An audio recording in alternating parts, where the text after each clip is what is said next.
Hi, my friends. Welcome for Coffee with Simple Gospel. The place where we listen, where we talk, and then we try to walk. There will be two-part videos.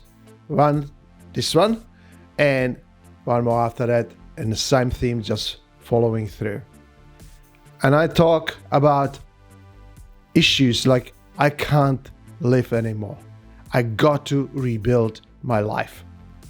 Or I got to do something different. Or I got to do something about this. Whatever it is, you might question yourself, how to accomplish great things. Let's talk from example of Nehemiah in the Old Testament. Nehemiah 1 verse 4. When I heard these things, I sat down and wept.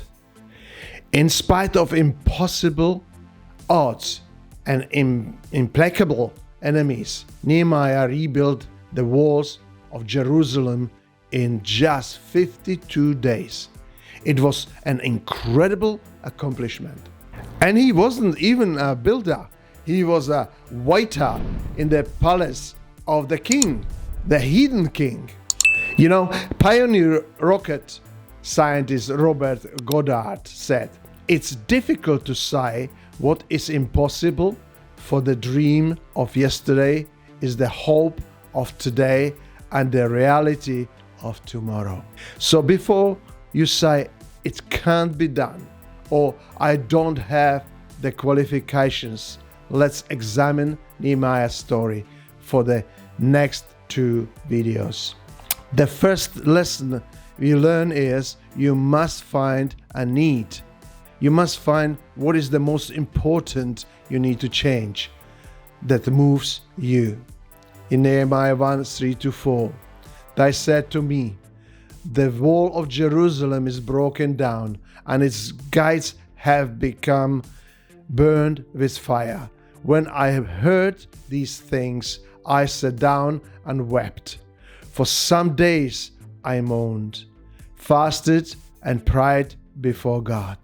And what did Nehemiah fast and pray for? It tells us in Nehemiah 1:11, "Give your servant Artaxerxes." When you find a need, when you find what is most important to you for the change that moves you to tears and causes you to say, something I must do about this, the chances are that God's showing you to do something as first priority.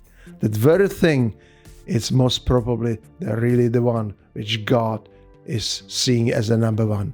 You might be a leader like Nehemiah, or you might simply be like one of the followers who helped him. Either way, when God stirs your heart about a need, He is calling you to get involved and take action. If you are willing to say, "Yes, I need that change," then He will place heaven's resources at your disposal.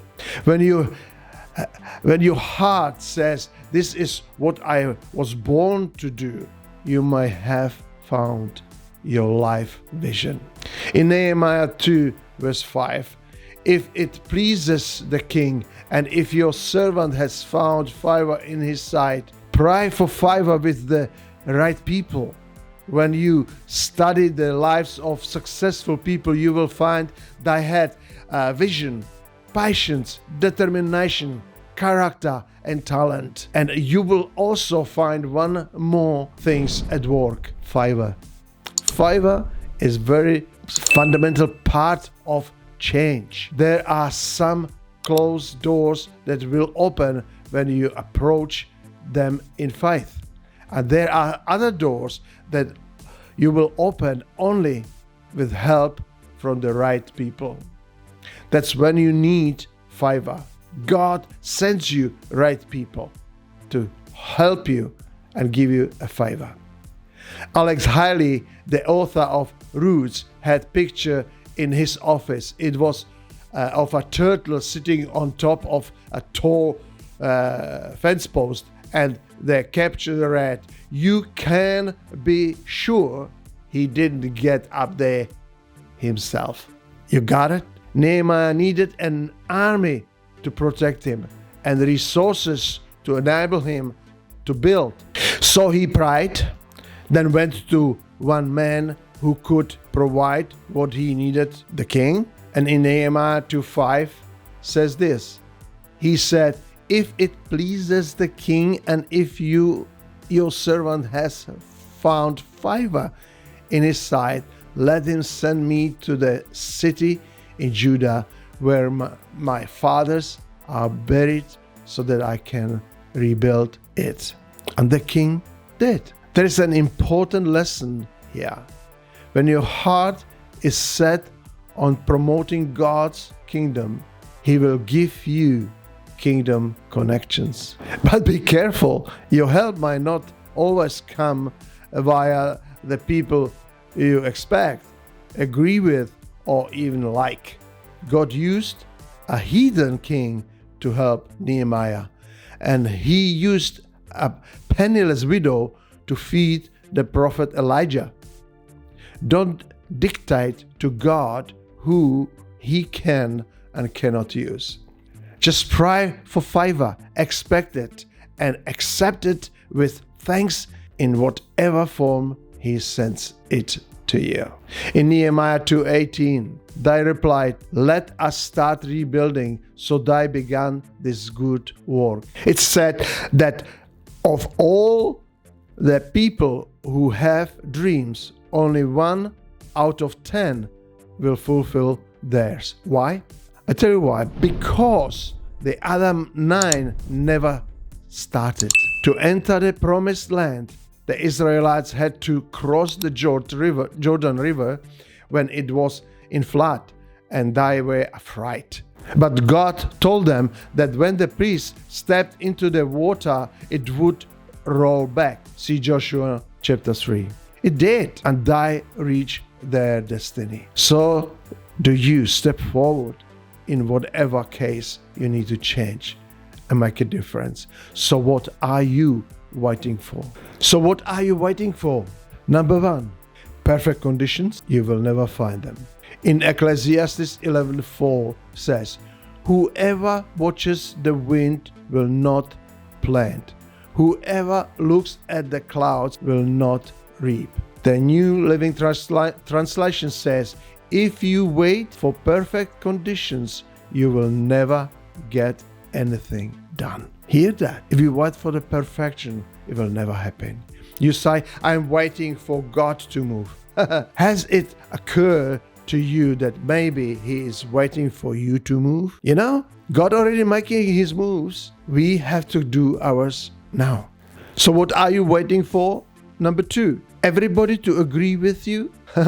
When David announced his intention to fight Goliath, his older brother Eli, a general in King Saul's army, told him to go back home because he was embarrassing the family. How incredible!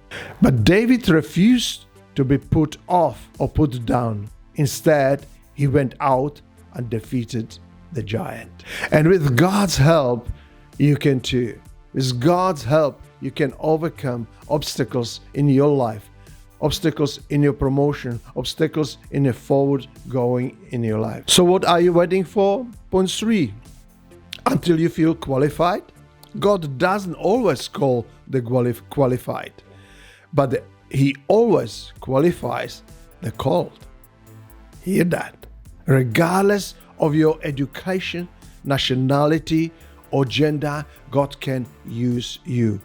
Doesn't matter who you are. Oliver Wendell Holmes started studying Greek at 80. When a friend asked him why, he replied, frankly, it's now or never. You see? And so, because Nehemiah was willing to start, God gave him glorious finish. And He will do the same for you. So what are you waiting for? Get moving. You must ask God for the plan. Why? That I will tell you and share with you in the next video. Okay? And guys, please, if you like what you see, smash that subscribe button, smash that bell, and smash as well the thumb up. It helps to grow this channel, and it is so important. Write some comments under that I know what we are up to, plus the algorithm helps to promote this video. And if you can, watch always these videos to the end, otherwise it's not going to be noticed by algorithm. So before we go, if you don't know Jesus Christ as your Lord and Savior, could you pray with me simple prayer of faith to invite Jesus into your life? Would you? Then let's pray. Just repeat after me. Lord Jesus, I confess my sins, past, present, and future, and ask for your forgiveness. Please come into my heart as my Lord and Savior. Take complete control of my life and help me to walk in your footsteps daily by the power of the Holy Spirit. With my mouth I confess, and in my heart I believe that you have died on the cross for my sins, and after 3 days you rose again and set my life free. Inherit eternal life with you. Thank you, Lord, for saving me and for answering my prayers. Guys, whoever prayed this before, I pray that you will really get the understanding what just happened. And I welcome you into the family of God. And I'm looking forward to see you in the next video. Continue in this change and rebuild your life. God bless you. I love you. I'm going to finish my coffee and see you in next video. Bye.